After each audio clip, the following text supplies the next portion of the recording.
What shall we do, chat? What shall we do? I mean, actually, I want to walk you guys through through a Beifeng VOD. I want to review a Beifeng VOD with you guys, like from beginning to finish. Okay. Let me grab my nice little pen, my epic pen, and then we can get into the review of this game, because it is quite a new season, right? And I want to see what the Qiyana GOAT is doing. I mean, we watched this yesterday on stream already, but I want to go more in depth. Like, the first thing that I like is that he's getting hit by auto attacks here, because this means that the wave is now pushing into him. It's kind of nice. And he still maintains quite high HP. Plus, while walking back, he always like hovered with his cursor to the sides, so he can W the Vex spells in case she decides to like Q or E him. And now we just chill out, relax, take it easy. Take it really slow and easy. And only CS if you stay full HP. Yeah. Beautiful there. With the W. Okay. Grab grass. And I think what he will do now is, I mean, we saw this, he will like Q in grass, get level 3 in stealth. And this is like a Qiyana fundamental already that a lot of people like miss. That you need to have your abilities up when you hit level 3, because then you can immediately trade. If you use a Q or something right before the trade actually happens, this means that you don't have the tools to trade immediately level 3. But since he is holding his abilities, he can now trade level 3 and go for this all-in. And also important to note is that he's walking behind the Vex. So if Vex uses the fear on herself, he's getting feared away into this side, which allows him to keep auto-attacking. He's not getting feared into this side. And now he can just keep auto-attacking. Uses E, auto, auto, auto, QWQ ignite. Would have been enough, but he still dies. He didn't have to flash, but it's okay. Even the GOAT can miscalculate damage sometimes. Now we are back here in lane. I mean, he will just place some vision here, I think. Exactly.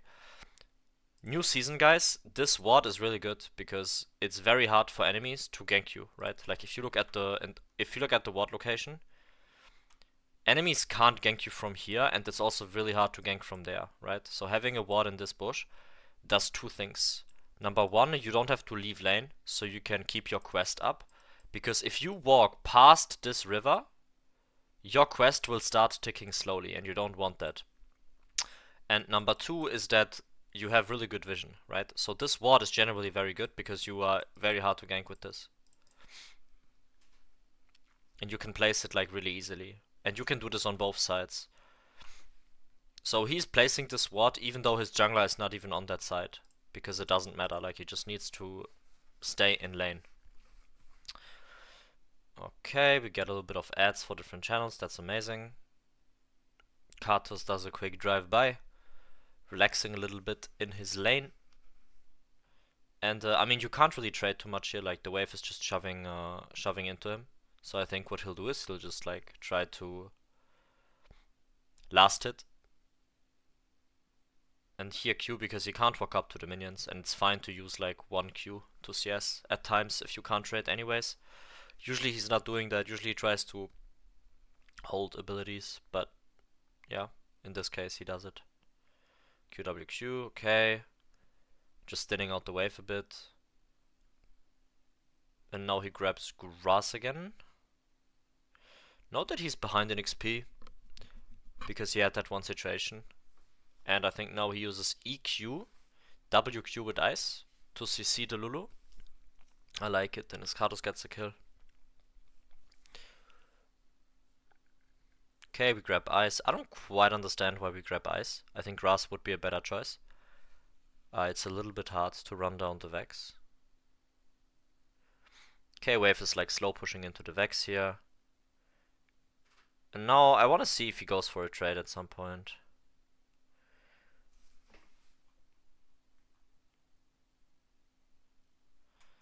Well, that was beautifully executed. Very nice. Okay, let's take a look at that again and debunk this. So what he does is he intentionally walks into the Vex range. So Vex is baited into using abilities, and as soon as she uses abilities, he is Eing on the minion to dodge the Vex abilities. And then he's like standing right in front of her essentially, and he can just like auto attack. And then use Ice Q, grab Rock, and then keep auto attacking. Really, really beautiful. Okay, now Jax ganks. Okay, nice dot there to like WQ the Vex when she walks into him. Really nice. And now we like, yeah, we just dodged the Jace Q. Absolutely beautiful. And we lift the gank. Yeah. Just very, very good execution. And this is kind of, in my opinion, also what like makes the difference between a lot of Qiyana's and Beifeng. That he, like, his execution is just on point every single game. It's just so consistent. That was a nice WEQ. Doesn't end up hitting the Vex. I mean, he does hit her, but she doesn't die. And she had like 1 HP essentially. And now you need to look for a base, because if you are weak, you need to look for a reset. So what he does is he just takes a base here, I think, after pushing out this wave. And also note how he's holding his abilities until he can one-shot the minions. Like, he's holding his abilities in case he gets ganked or something. And then he like QWQs at the end of it to just one-shot and then walk back. Places some vision and then comes back to the lane. Exactly, now he's back to the lane. He spots the Vex and I think he just uses QWQ here. Yeah. He knows that Jace is there as well, so he doesn't really commit to this play. Okay, let's see. I would maybe look to hover top here, like my Karthus is top. But you can also just trade. Doesn't really look like there's a play happening. Camille is safe under her tower. I mean, I would at least hover top, just take a look at top lane and see what the HP amount is, but that's fine. So let me quickly remove the subtitles, because I want to show you guys the build that he's going for. He is basically rushing Umbral, which is what I told you, that will be the build, right? Like, even before the season happened, because I saw that Umbral is very strong as an item. So yeah. That is currently like kind of how you itemize. It's basically like playing Hubris, but you play Umbral instead of Hubris because it's more efficient. Okay, we get a nice little ult from Karthus. Okay, I mean, we missed the Q, but now we missed the EQ, but now we hit like the WQ, so that's pretty good. And now, I mean, what I would do here is I would probably look to just stay full HP, maybe look for bot lane play. My Karthus is bot, Thresh just took a reset, Yunara is pretty strong, so yeah. I'll probably look to play bot here. I'm pretty sure. Okay. He just auto-attacks down the wave. Vex took a reset because she's pretty weak right now. She is in kill range. And since she doesn't want to die... Oh, that was actually smart, wow. That was really smart by Vex. I really like how Vex went into Fog, making him think that she took a base and then ulted from Fog, which was really unexpected. And look how long he holds his flash. Absolutely beautiful, not using his flash that early, and then also sidestepping the Jace Q. I mean, yeah, this is like, this is perfection, right? Like, there is no better way to play this. Like, if we debunk this again, you can see like how he basically ults perfectly in time, and also then runs away, and right before Jace is in auto attack range, he flashes away. And then also dodges the Jace Q with a sidestep. It's just so good, man. So good. And so calm all the time. Like, he's not even...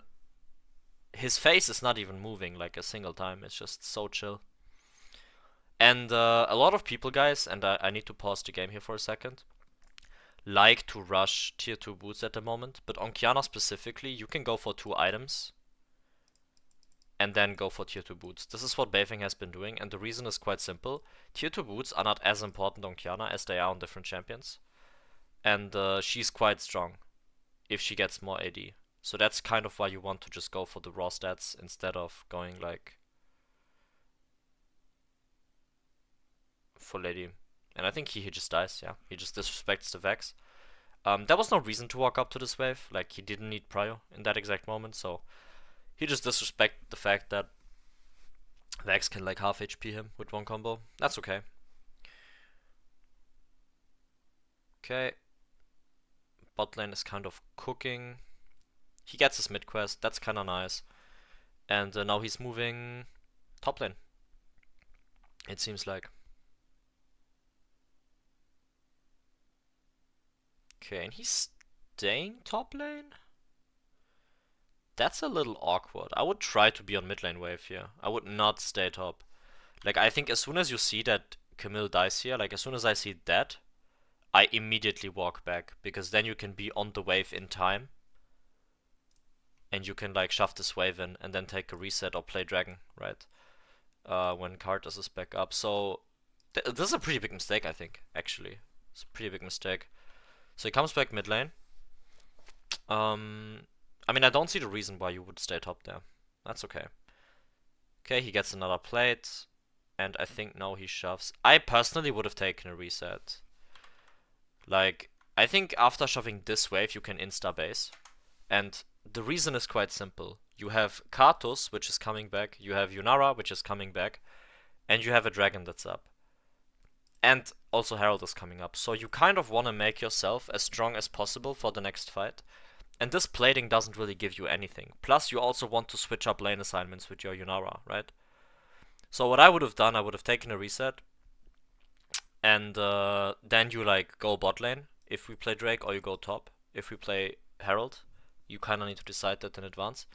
Yunara goes mid, and then you have a beautiful, beautiful lane assignments here. But I think by overstaying, he basically forces Yunara to go bot lane again, which I don't really like too much. So yeah, this is kind of, yeah. I mean, it's okay because Karthus wants to full clear. Dragon is gone anyways, but I think it would have been a bit of a cleaner transition. Okay, let's see. So we are still mid lane here. And as you can see, he just goes full damage, guys. He just goes pickaxe, double longsword, doesn't go boots. Very nice and slow. And yeah. It's quite dangerous what he's doing, actually. Yeah, this is quite dangerous. Like, usually doing nothing in a scenario like this, where your team is getting so much, is the best thing you can do. Like, his sign is hitting the tower. They got a kill bot, I'm pretty sure. Yeah, Thresh just died. So, there is absolutely zero reason to make a play now. Absolutely zero reason to make a play. I'm a victim to this as well. Like, I make the same mistake quite often. So, who am I to judge? But still, yeah. It would have been just much better to take it slow and not do too much. Okay, so we one-shot that. Yeah, so we E out of the Twitch W and then use Grass. Wait for the Thresh Lantern and we don't die. That's amazing. And I would insta look to reset here. Insta. I would not try to fight. You are way too low. And yeah, I mean, we go top. Cyan goes bot. That's okay. That's actually fine because Cyan can match the Camille and we can just push our top lane wave. Since there was a fight happening, we just go to the lane that's available. I think he was clearing vision. Yeah, but it's just too risky to walk into that bush, I think. Like, I think just walking in this bush, Grizzly, is a bit too risky. Like, right here, look, everything is dark. You don't know where Jace is. You don't know where Vex is. I mean, you just saw her mid, but she could literally, like, walk here and collapse. This is just, like, too dangerous to walk in. Even if you just want to clear vision, I don't think it's good. Because now he's, like, now he's cooked. Now it's, like, impossible to play. Okay, so we got top. We get the tower, which is absolutely amazing. I mean, if you can get a free tower like this, it's really good. And now I would look to, like, shift mid lane. Shift mid lane, push the mid lane wave with my team. Play dragon, you know, sync up with your team there. This is what I would think about right now. I mean, you can also invade once, but then you really need to be on tempo for the dragon. Okay, pushing one more wave is okay, but he really needs to base after this wave. Either base or like go mid lane. Yeah, see? Beifeng is a professional, he knows exactly. He knows. So you just reset, I hope this doesn't get interrupted. This would be absolutely terrible. Ah, okay, we just one-shot the Vex. I don't know if I like this though. Like, we use our ult flash 40 seconds before dragon. And now we die. I don't think he gets out. And this is very bad, actually. Like, I don't like this at all. He should have taken a base. Like, the reset he had was great. Like, why would you ever flash for, like, a 3-5 Vex that is completely useless? Yeah, that's a pretty big mistake. Pretty big mistake. Yeah, even here, Beifeng is still not going for tier 2 boots. He doesn't give a shit about the quest at all. Which is kind of fun. Like, I think just going for max damage on Qiyana is the way to play this champ. Because otherwise you get stat checked way too hard by everything. So you kind of need to keep up like very high tempo and just play to stat check people. I mean, he gets the tower, he gets the kill, it's good. But again, we use our ult right before Baron. I mean, his team doesn't make a play because he's in duo queue with his jungler, right? So he can kind of like navigate that, but I mean, I still dislike it. Okay, WQ, and I think now Camille will try to like E him and then ult or something. Okay, doesn't matter, he just gets the kill. Okay, I mean, let's take a look at this from a mechanical perspective, right? So he jumps over. Note that he doesn't have W right now, so he has to like wait a bit. So he uses E, profane, auto attack Q, grabs another stealth, and then uses Q when he gets CC. This is a concept that's really nice. Then ults, and then WQs backward. And now she's like in kill range. It's very easy for him to just clean this up. Even if she ults, she dies immediately after that. So yeah, very clean execution from Beifeng here. Yeah, okay, so let's see. What I would do here is I would take a reset. I would go top. I would play Baron with my team. I mean, he might actually die. Okay, no, he played that quite well. Yeah, it was really well played around the stealth. And now takes a reset. And goes top, because Baron is up, guys. Bot lane is basically like a dead lane right now. Nothing is happening bot. This will be more important as soon as Dragon spawns, but as of now, it makes more sense to go top lane, push out the top lane wave because we are on strong side, then we can move into this area, get a flanking position for the Baron fight, and life is beautiful. Okay, let's see, so we auto attack, Q, and now we move because there's some stuff happening. We are quite late to this play. So what I'm kind of asking myself is, like when I would review this from my own games, I would kind of ask myself, could I have been here earlier? But honestly, I think this is just a mistake by his team. I think what he could have done though is he could have pinged his team away. Like when I go top here, I'm pinging his team away. Like when my Karthus pings that he wants to invade or like a fight breaks out, I would ping danger. I would actually push another wave, and after I push this wave, then I would move toward mid lane. And if my team is already dead, I don't give a shit. It is what it is. But you need to be like efficient with side waves. Okay, so it does end up working out somehow. Let's actually skip forward a bit. And this is like very smart. We are just hovering the Yunara. She does end up dying, but it's whatever. I mean, we are just waiting for Karthus at this point, so we can actually play Baron or Drake. Exactly. Now, we play Drake and we have zero vision on Nash, but we do see Vex, Lulu, and Camille on the map, so I don't think they're doing Baron here. That would be quite weird. That's a very interesting engage by Twitch. Well. Okay, nice. I mean, let's take a look at this. So he sees Twitch, he insta grass Qs him, and this is why it's important to hold grass all the time. And then he like E auto attacks the Lulu and then uses WQ to finish off. That was a lot of damage from Jace. Well, and I think his team will just get Baron here. Yeah, they just get Nash. We redeploy on the map, and now with Baron and almost being full build, I mean, you can see what kind of build he's going for, right? He's just basically going for like Profane into Serpent and then into Grudge or Edge of Night. You can also play for... Wait, what did he... Wait, he went for... I didn't even see, when did he itemize Serpent? Ah, okay, I see. So he went for Serpent's third because he needed it, I guess.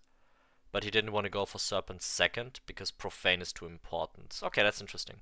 So that's kind of a rule that we can maybe keep in mind, that we itemize Serpent's third. Maybe that's something you can do. Okay, so now, as mentioned, we like redeploy on the map. Also, I missed the exact time of when he bought the tier 2 boots. So let's watch that just quickly.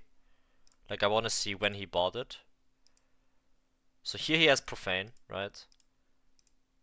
Okay, and then before he finishes his third item. So basically between his second and third item, he goes for tier 2 boots. Yeah, let's skip forward again.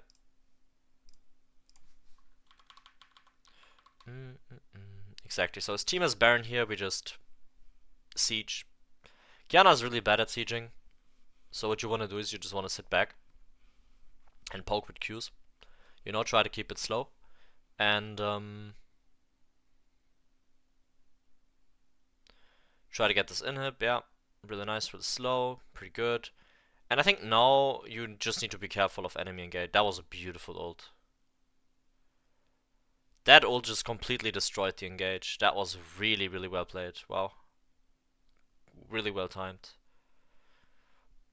Okay, I mean, we yoinked that kill from the Karthus. That's good. And grab stealth. And Twitch will probably try to kill him here. Maybe. I don't know.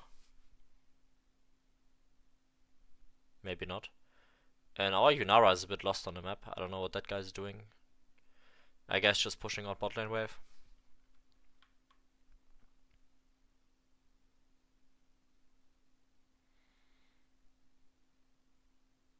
Okay. Clear some vision. We come back on the map. I think we see the Jace. Yeah, we kill the Jace. That's fine. And now we just go on side lane and we push out side lane waves. Like, late game is mainly just about pushing side lane waves out in time and then being there when objectives happen. So drag is, for example, happening in like 45 seconds. So now he just shoves this, and I guess he's taking a reset right after. Yeah, professional. Or he walks there, it's also fine, doesn't really matter. Yeah, this is also good. Like, he's actually equally as fast. Yeah, then we just hover, we get the dragon, we push out the side lane wave. And now this is where things are really important. Like, how do you actually convert games with Qiyana? Like, how do you actually win?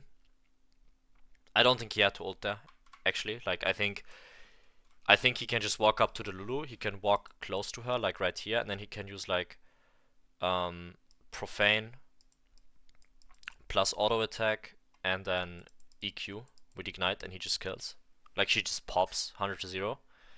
And then he can hold his R, but I mean, using ult is also fine. Like, you can see how much damage he deals. You really don't need to ult there. Okay, we get another kill. Yeah, and I'm pretty sure the game is just over here. Yeah, really good game. So, his team can just end bot. Super nice. And yeah, we end the game. So, it does look like the current build with Qiyana is definitely going Umbral Glaive. So, playing Umbral. And then going like Profane into tier 2 boots. And then you like keep playing for another item that you like need. Either Serpents or you go Grudge as a third item. So yeah, that's pretty huge. Beifeng the GOAT with the Qiyana gameplay in Season 16. I hope you enjoyed it. And yeah, pretty good game.